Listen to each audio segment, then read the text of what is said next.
किस्मत ही तो है। खूब मेहनत किया, खूब दिमाग लगाया, जितने रिसोर्सेज थे उस सब कुछ लगा दिया, न तो फल मिला, न तो पैसा वापस मिला। बदनामी हुई सो ऊपर से, परिवार वालों ने साथ छोड़ा, लोगों ने कहा कि तुम क्या कर रहे हो। इसका मतलब जानते हैं क्या है? इसका ही मतलब है कि आपकी किस्मत सोई हुई है। आपने इस चैनल को अगर सब्सक्राइब नहीं किया है तो आप इस चैनल को सब्सक्राइब कर लें। आज मैं ये बताने जा रहा हूँ कि आप अपनी सोई हुई किस्मत को कैसे जगा सकते हैं, कौन कौन सा उपाय कर सकते हैं और जल्द ही आपकी किस्मत कैसे जाग जाए। नमस्कार, मैं ज्योतिषी आर्यच सोनी पिछले 40 वर्षों से यंत्र मंत्र तंत्र रत्न दान दक्षिणा पूजा पाठ होम हवन जप तप और रुद्राक्ष द्वारा लोगों की समस्याओं का समाधान करता आ रहा हूँ।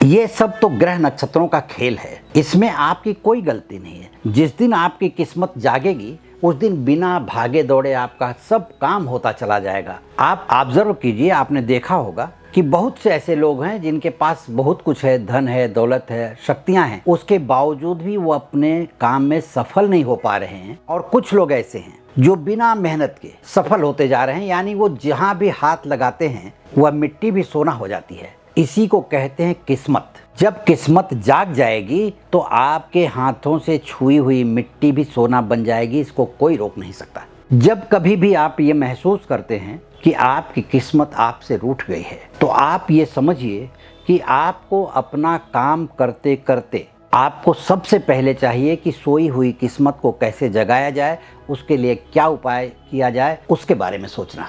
तो आइए जानते हैं कि किस्मत के सो जाने के पीछे का रहस्य क्या है।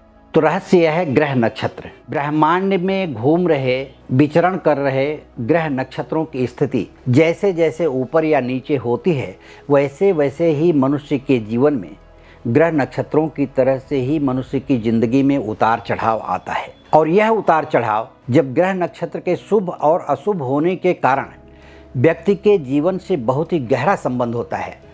जब भी कोई ग्रह आपके जन्म कुंडली के अशुभ भाव से गुजर रहा हो, नीच भाव से गुजर रहा हो, जैसे धन स्थान की, धन की बात करते हैं, किस्मत की बात हो रही तो सबसे पहला ये आती है बात धन की। तो धन स्थान में जैसे 11वें भाव में, दूसरे भाव में या 5वें भाव में ग्रह खराब हो, क्रूर हो, नीच का हो तो उसका प्रभाव व्यक्ति के जीवन पर बुरा ही पड़ता है। वह कितने भी अच्छे से, सादगी से, ईमानदारी से, मेहनत और लगन से काम करेगा लेकिन उसका फल उसको गलत ही मिलेगा और उसका परिणाम उसको 50% से भी कम मिलता है, 20% या 10% ही मिलता है अगर ग्रह खराब हो तो। वहीं ग्रह अगर अच्छे हैं, इन्हीं घरों में जैसे 10वें भाव में अगर कोई ग्रह अच्छा है तो अच्छे कर्म की तरफ आप बढ़ेंगे, बिजनेस व्यापार अच्छा बढ़ेगा। और 11वें भाव को लेकर के इनकम का मतलब आमदनी का जरिया बनेगा नया नया। और दूसरे भाव से बैंक बैलेंस बढ़ता जाएगा और 5वें भाव से इजी मनी बढ़ती जाएगी, इजी मनी की तरफ आपका आकर्षण बढ़ता जाएगा। और इन्हीं घरों में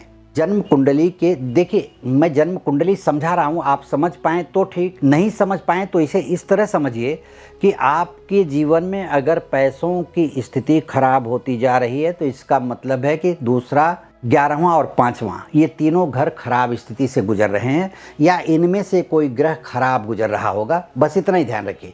तो इसे संभालने के लिए ज्योतिष शास्त्र में कुछ विभिन्न प्रकार के उपाय बताए गए हैं। जैसे उसके बारे में कहा गया है कि ग्रहों को ठीक करने के लिए यंत्र का सहारा लिया जाता है, मंत्र है, तंत्र है। तंत्र यानी उसके लिए टेक्नोलॉजी एक तरह से कहते हैं कि किन किन बातों को एक साथ करके उस भाग्य को अपनी तरफ आकर्षित किया जा सकता है, भाग्य को अपने अनुकूल बनाया जा सकता है। तो भाग्य को अनुकूल नहीं बनाता है, ग्रह अपने जब अनुकूल होते हैं तो भाग्य अपने आप साथ देने लगता है।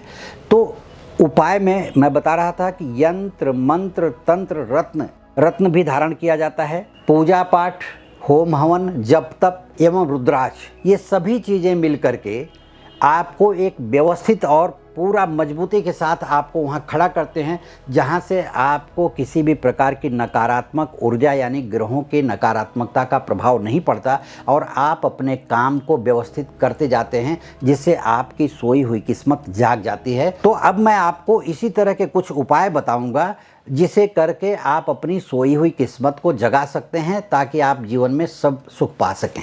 अब मैं आपको अपनी सोई हुई किस्मत को जगाने के लिए 3 महत्वपूर्ण उपाय बताने जा रहा हूं। इसमें से आप तीनों, अगर इच्छा है, तीनों की संभावना है, तीनों आप कर सकते हैं तो तीनों उपाय आप करिए, अन्यथा कोई एक करिए तो भी आपकी सोई हुई किस्मत जागने लगेगी, इसमें कोई दो राय नहीं है।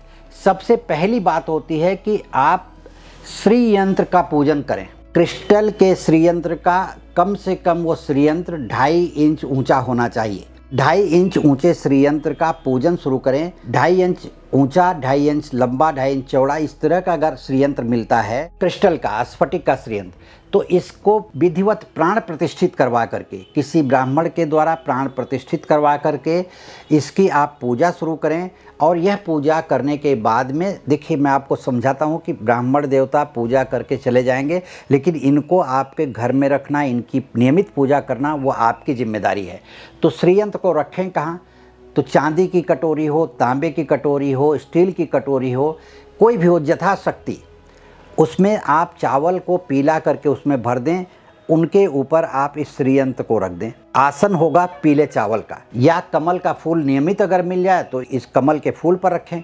उसके बाद लक्ष्मी जी का मंत्र पढ़ते हुए आप इस पे कुमकुम अर्चन करें। रोज 108 बार मंत्र पढ़ें और 108 बार कुमकुम चढ़ाएं।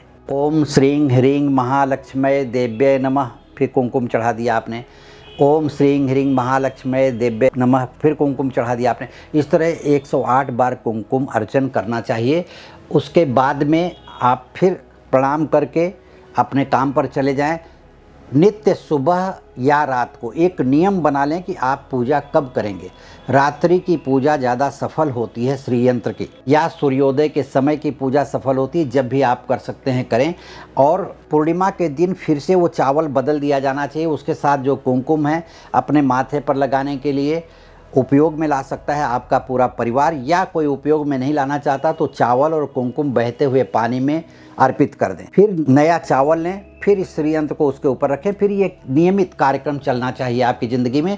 और जब माला जप करें लक्ष्मी जी की, तो हो सके तो क्रिस्टल की माला से, स्फटिक की माला से ही मंत्र का जप करें। स्फटिक की माला से आप जप करें और कुमकुम चढ़ाएं। यह क्रिया अगर आप करते हैं तो आपकी सोई हुई किस्मत तत्काल जागने लगती है और आप अपनी ज़िंदगी में सब कुछ पा सकते हैं। दूसरा उपाय मैं आपको समझाने जा रहा हूँ।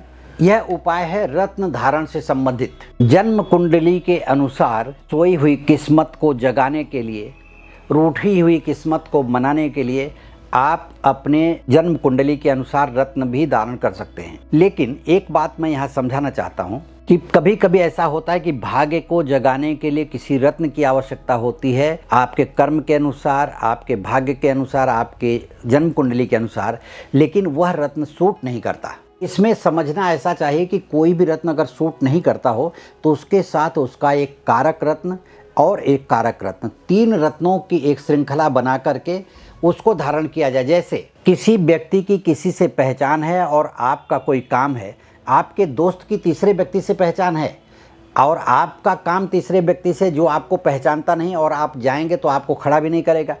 इसलिए आप अपने दोस्त को मिलेंगे, दोस्त लेकर के अगर जाता है उस व्यक्ति से मिलाने के लिए, तो वहाँ से आपका काम हो जाता है।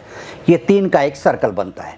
तो 3 का जो सर्कल बनता है, तो इस तरह से कोई भी रत्न से अगर काम लेना है और वो अपने लिए फलदायक नहीं है, तो उसका संबंधी रत्न, उसका कारक रत्न प्लस आपका कारक रत्न, तो इन तीनों रत्नों को लेकर के एक बना करके उसका प्राण प्रतिष्ठा करके आपके वजन के हिसाब से 10 रत्न बना करके उसको दिया जाए और उसकी धातु हो, विधिवत प्राण प्रतिष्ठा किया जाए और उसको धारण करें। कैसे नहीं चमकेगी किस्मत।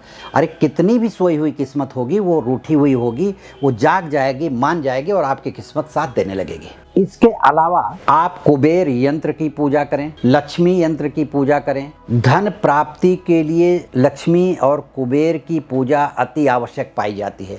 इन दोनों यंत्रों की स्थापना करके विधिवत प्राण प्रतिष्ठा करने के बाद घर में नियमित रूप से या व्यापारिक स्थल में नियमित रूप से अगर आप पूजन करते हैं तो थोड़े ही दिनों में आपकी किस्मत चमकने लगेगी। लेकिन शर्त ये है इसके साथ कि आपको ध्यान से, श्रद्धा से, बिना शंका किए हुए पूरे श्रद्धा भाव से उनकी पूजा करनी चाहिए। ऐसा समझ लीजिए कि आपके घर कोई आपको कुछ देने के लिए आ रहा है या आपने बुलाया है, तो उसको किस तरह का सम्मान आप देते हैं, उसी तरह का सम्मान, उससे भी ज़्यादा सम्मान, क्योंकि वो परमात्मा हैं, माँ लक्ष्मी हैं, जो पूरे संसार को धन प्रदान करती हैं, उनके खजांची हैं, कैशियर हैं भगवान कुबेर। पता चला बैंक मैनेजर ने तो आपको कह दिया कि जाइए कैशियर से पैसा ले लीजिए, कैशियर नाराज़ बैठा है कि बोलता है 2 घंटे बाद आइए, मैं खाना खाने जा रहा हूँ। तब कहने का मतलब ये है कि जिस तरह का भाव आप लेकर के जाएंगे, नमन करते हुए, नम्रता से प्रार्थना करते हुए, तो आपकी ज़िंदगी में किस्मत का जो भाग है, जिसको कहते हैं कि किस्मत का रूठ जाना, किस्मत का सो जाना, तो इन लोगों के साथ रहने पर, परमात्मा की कृपा होने पर, भगवत कृपा होने पर कभी भी आपकी किस्मत सोएगी नहीं, रूठेगी नहीं और आप सदैव खुशहाल रहेंगे। इन उपायों को करने से पूर्व मेरी एक सलाह है, यदि आप अपनी जन्म कुंडली का विश्लेषण करवा लेते हैं किसी भी विद्वान ज्योतिषी से, तो आप उसके आधार पर पूजा भी कर सकते हैं, क्रिस्टल की भी पूजा कर सकते हैं, श्रीयंत्र की पूजा कर सकते हैं, रत्न धारण कर सकते हैं।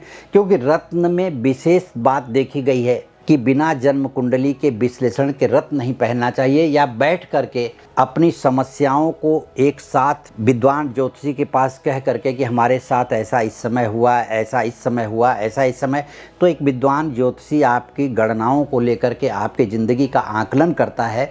फिर उसे पता चलता है कि कौन सा ग्रह खराब होगा, कौन सा ग्रह अच्छा होगा, किसे मनाना चाहिए। ये कब है?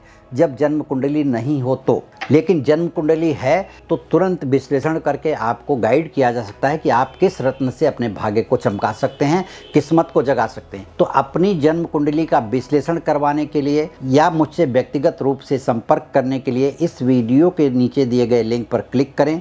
इस वीडियो को शेयर करें, लाइक करें, सब्सक्राइब करें, तथा आपका कोई विचार हो तो आप कमेंट बॉक्स में हमें लिख करके भेज दें, ताकि मैं उसका जवाब आपको दे सकूं। नमस्कार, धन्यवाद।